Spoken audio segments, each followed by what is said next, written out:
Хөтөлбөр гэдэг бол хууль. Өөрөөр хэлбэл улсын хурлаас баталж өгсөн хууль. Энэ хуулийг хэрэгжүүлэх субъект нь эрчим хүчний яам.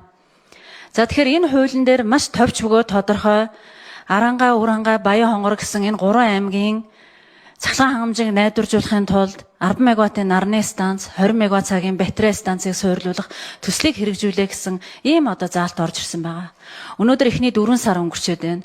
Та бүхэн энэ хуулийг хэрэгжүүлэхийн төлөө, энэ төслүүдийг хэрэгжүүлэхийн төлөө энэ 4 сарын хугацаанд ямар ажил хийсэн бэ?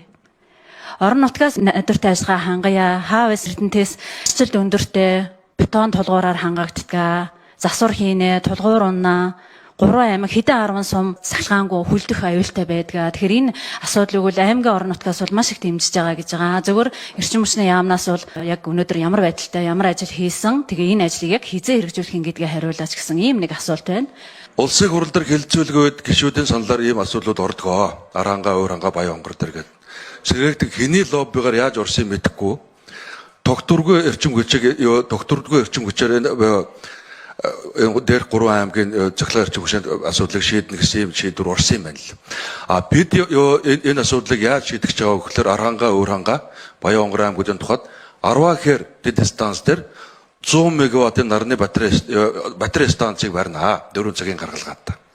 Магадгүй эн чинь 100 мегаваттаар 50 мегаваттаар 8 цаг жууж болно. Ийм байдлаар бид найдваржилтыг нэмж байгаа. Батарейгаар. Нарны станц бараад батарейгаа зэнэглэн тэр нь биднэрт хамаагүй.